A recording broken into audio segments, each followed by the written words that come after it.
So welcome everyone. This is the third time I've given this lecture due to technical difficulties, so I hope you're ready. But I'm sorry about the lateness on uploading this, but hopefully it won't happen again. So what we're going to be going over in this lecture is we're going to be adding global variables to our language. So just a quick recap of last week if you missed the lecture due to the winter storm. It is uploaded on YouTube, but basically we just added the ability to parse multiple statements. And we did that by adding a print token and a semicolon token, and those delimit our statements. We had to add a new scanner function for multi-character tokens like print. We had to replace most of our end-of-file checks with semicolon checks. And then we had to move our call to parse statements inside of generate LLVM.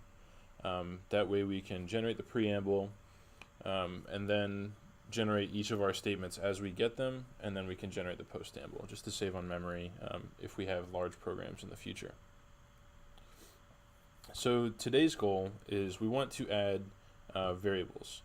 And we want to add declarations, assignments, and instances. So for example, we have int Fred, semicolon, int Jim, semicolon. Those are declarations of integer variables with variable names of Fred and Jim. Below that we have Fred equals 5, semicolon, and Jim equals 12, semicolon. These are assignment statements. Notice we don't have a declaration assignment statement yet, which would be int Fred equals 5, semicolon. We don't have that yet. We are going to add it, but just not right now. And then finally we have print Fred plus Jim. Where Fred and Jim are instances of those variables, whereas Fred equals 5, the Fred on the left is not really an instance, or at least it's not going to behave like one yet for us, but maybe eventually it will. And to do this we have to implement a symbol table. We have to add in some new special purpose statement parsing functions. We'll have one for declarations, one for assignments, and one for instances. One for declarations, one for assignments, and then we're going to move our print logic into its own parsing function. And then we're going to talk about generating LLVM globals for all of this. So let's get into symbol tables. What is a symbol table and why do we need it? Well, a symbol table is a key value data structure. Where our keys are identifiers or variable names, and our values are going to be just chunks of information about that variable. For example, it could be the data type, it could be information about the scope, it could be an estimated value if we want to do optimizations in the future. We are going to be implementing ours using a custom hash table. So you cannot use Python's built-in dictionary because it would do all this for us anyways. So we want to implement our own hash table. This is one of the rare times where I'm going to require that you do something from scratch that isn't explicitly related to compiler design, but I think it's very important to understand hash tables if you're going to be working with compilers. So you can't use the built-in dictionary and you cannot use any other libraries for this. You just get to use pure vanilla Python. So let's take a look into the symbol table function. It's going to be in the generation folder. I'm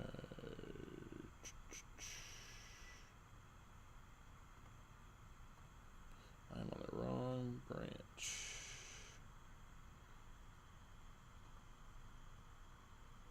Interesting.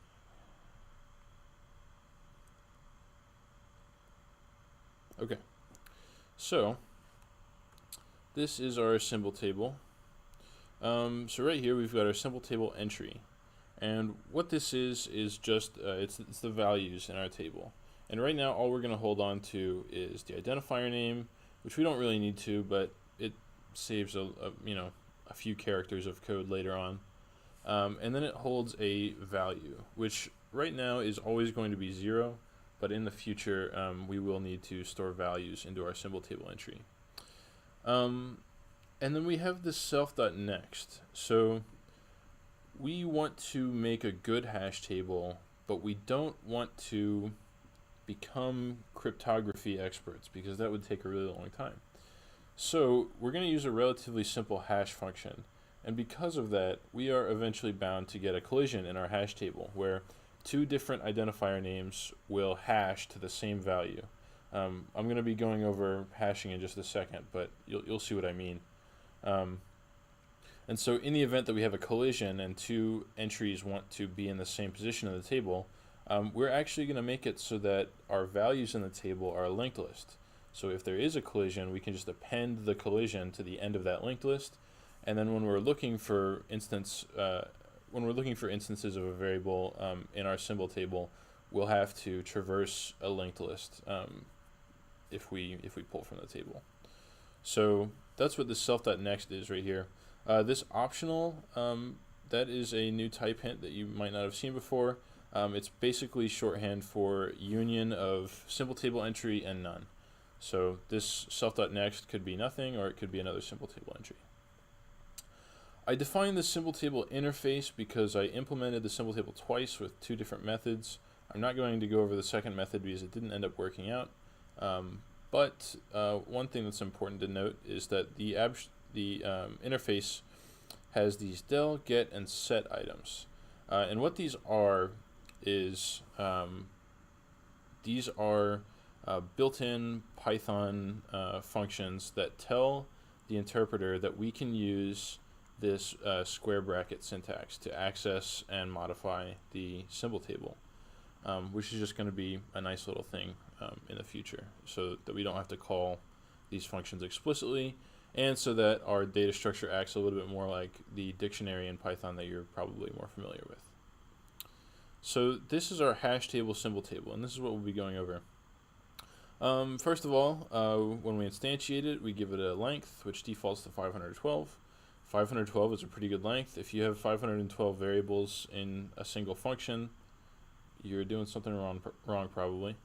But we'll just make it 512 because it's a good length.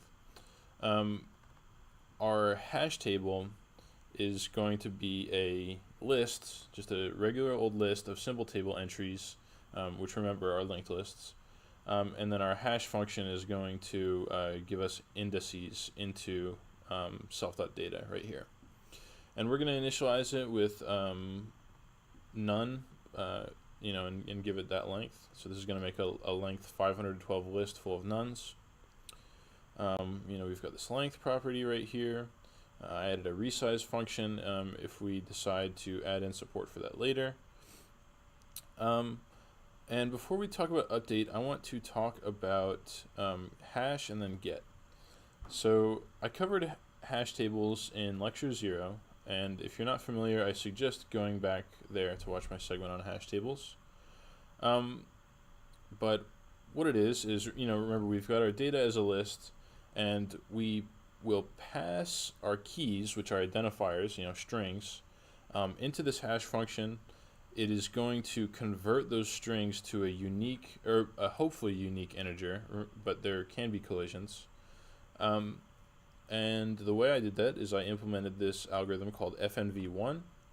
I chose FNV1 due to the conclusion of this post right here. It talks about various hashing algorithms, it lists some common collisions, and it has these diagrams of randomness for each function. You don't have to implement FNV1, you can choose a different hash function as long as it's something interesting, not something boring or random. I would strongly suggest you go read that post because it's very, very interesting. But basically what FNV1 does is we take this big old number. Don't worry about why it's chosen. If you'd like to know, you can read the Wikipedia on FNV1A. Same thing with FNV prime here. But we start out with this big number. It's an integer. And we are going to XOR it with the order of every character in the string. And now this ORD function basically takes a single length string and it returns its ASCII value. So that's all we're doing there. And then after we XOR it with the ASCII value of each character, after each character, we are going to multiply the hash value by FNV prime. And so when this loop breaks, we will have modified the hash for every character in the string, so hopefully this should be fairly unique. And then we are going to return this hash modulo the length of the table, because we don't want to access anything that's greater than the length of the table, right? So that's our hash function, maps a string to an integer. This is our get function. So this is how we're going to get values out of the table. We are going to grab this linked list by hashing the identifier that we give the get function. We are going to, remember, this is going to return an integer, so we use that as an index into self.data. And remember, that's going to give us a linked list, or it could be none. But it's either going to be a length 0 or length greater than 0 linked list. So what we're going to do is, as long as out, which is basically the item of the linked list that we're looking at right now, as long as that is something and its identifier name does not match the one that we're looking for, we're going to grab the next item in the linked list. So very standard searching through a linked list, nothing crazy there. And then we're going to return out, and this should either return none or it should return the symbol table entry that we're looking for. And so now we have update, which is a little bit more complex. So update is going to assign a new value to an identifier, and it can be used to replace the value of an identifier, or it can just be used to add a new value into the table. So we have this ID index, which is just going to be the hash value of our identifier. This function is going to return a bool, which represents whether or not the symbol already exists in the table. We don't need this now. We might need it in the future. We'll see. But so if self.data at the index that we hashed is none, then we know that the symbol does not already exist, and so we can just assign that position to entry, which is the value that we pass into update. So that's a super simple case. However, if self.data ID index is not none, there's going to be a linked list at this position. So we should search along it to see if a matching identifier exists. If it does, we are going to insert its value. When we insert into a linked list, we get the value that we want to replace, and we set our new value's successor to the original's successor, and then we set our predecessor's successor to our new value. And so that's all we're doing here. These big if-else statements, that's just so my linter doesn't yell at me. But if you don't want to deal with linting, then this becomes a lot simpler. And then we return if the symbol already exists. And so that is our symbol table. Nothing too crazy there. Let's look at our statement parser now.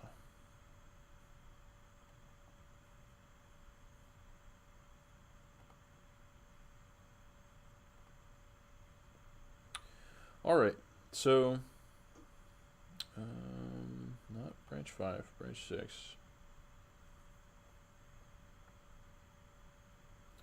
Okay, so this is match token. We went over this function in the last lecture. However, I've made a change to it. So if there is a match from the token type that we give it to the current global tokens type, the first thing that we're going to do is we are going to store the value of the current global token. The reason we do this is because, now that we have multiple identifiers, we've got print, we've got int, and we're going to have more in the future. Remember that whenever we call scan, the global tokens, excuse me, the global tokens value is going to be overwritten whenever we scan in a new identifier. So we should store the value, then we can scan a new global, and then we should return the token value so that we can use it. And we'll see exactly how we use it in a second. So this is our parse statements. Fairly similar logic. As long as we don't have an end of file, we are going to parse some statement. If the current global token type is a print token, we are going to parse a print statement where we match a print token. We are going to parse a binary expression, we are going to create an abstract syntax tree with a type of print and a child of this binary expression we parsed, and we are going to return it. You'll notice we don't match a semicolon here, but that's because we match a semicolon down here. In the future, we are going to have statements that do not end in semicolons, such as if statements and loops and maybe struct declarations or something like that. So in those cases, we don't need to match a semicolon. And I've just added that logic here, but for right now, all these statements are going to match a semicolon. So let's look at the declaration statement parser.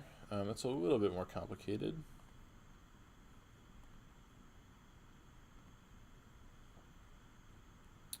Declaration. Okay. So remember that our declaration statement looks like int x semicolon or something like that. So the first thing that we're going to do is we're going to match a new int token, and then we are going to match an identifier.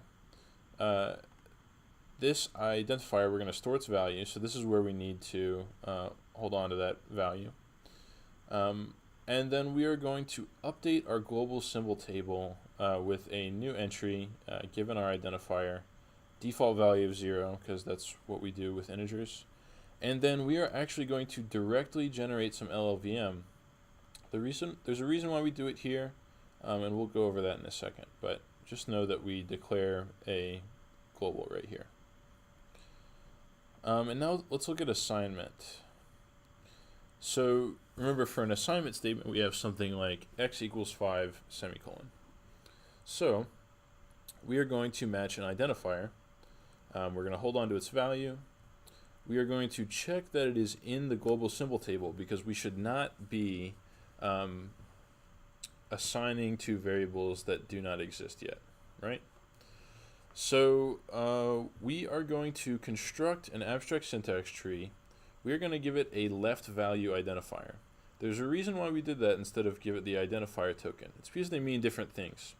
When we have an identifier token and we are not doing an assign statement, or sorry, we're not doing a declaration statement, we are going to mean that it is an instance of a variable on the right hand side of an equals sign or inside of some binary expression. So we need to distinguish that, and so this we are going to make the assignment, the x on the left side, we're going to call that a left value, or L value is what you'll commonly see. We are going to match an assign token, which is just going to be a single equals sign. We are going to parse a binary expression, and then we are going to create a tree with type assign, with its binary expression on the left and its L value identifier on the right. That might seem counterintuitive, but we're going to look into AST to LLVM next, and you'll see why I did that. Okay, yeah. Stop doing that.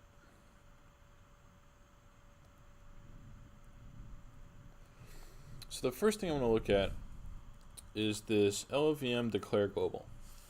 So it's nothing crazy. We've got our we've got our name, and we give it a global i32, and then we give it a default value. This is similar to how we defined printf up here, declare. Similar, not the same, but one thing that you might notice is different is that we are not appending to LLVM out file. We are appending to a new file called LLVM globals file. And the reason we do this is because globals cannot be instantiated inside of our main function. But by the time we're generating global declarations, we have already printed out our entire preamble. So we're already in the main function. So we should just write these to another file. And once we've finished, with our postamble and all of our regular code, we can copy the data from the globals file into the bottom of the LLVM out file. Now, I did a much more complicated way of doing this because when I was initially writing Purple, the compiler that this class is based off of, what I would do is I would give Clang a C program that I wanted to kind of emulate or use the same principles as, and Clang will print out your global declarations at the top of the file, not the bottom of the file. And so I thought you had to do that. And so I went through a bunch of effort to I just did a bunch of extra file input output that would let me get the declarations to the top of the file, because I wanted to match Clang as closely as possible. And that logic exists within Echo, and if you go look at generation/clang.py, you'll see that. And but it's important to know that that is not required. I found out recently that you don't have to put the globals at the top of the file. You can put them at the bottom and it still works. So if you'd like to emulate Clang better, I'd suggest you do what I did, and you can see my work here on Echo. Otherwise, just still do this LLVM globals file, but just copy the data to the bottom of your LLVM out file and you'll be totally fine. So now that we've looked at that, let's look at translate.py, because we made some changes to our AST to LLVM function. So the first thing that you'll notice is that we have this R value register number, which is an integer. And basically, you remember that for an assign statement, we had a binary expression as the left child, and then we had an L value identifier as the right child. And so we know how to compute a binary expression in LLVM. We've done that. But for an assign statement, we need to have computed the value already to assign the value to a variable, right? That should make sense. And so the reason I switched around, the reason why I put the L value as the right child and the L value as and then the R value as the left child is because I already had these if statements in this order, and I think it made sense to do it this way. But basically what we're going to do is we are going to pass in a 0 to the left child as this R value register number. And when we get the left virtual register, we're going to pass its value as the R value register for our right child. And so this is going to happen for every single kind of token, but we are only going to use the R value register number in these 3 cases where we know we're dealing with an assign statement. So it's not going to interfere with anything else, but it is going to let us to compute a value with the left children of a tree and then pass that answer over to the right child, the right side of the tree, so we can assign it. So in this case, let's first look at where we have this L value identifier token. So this is the case where we're on the right child and we've been given an R value register number. So we're going to call this function called LLVM store global. Let's look at that.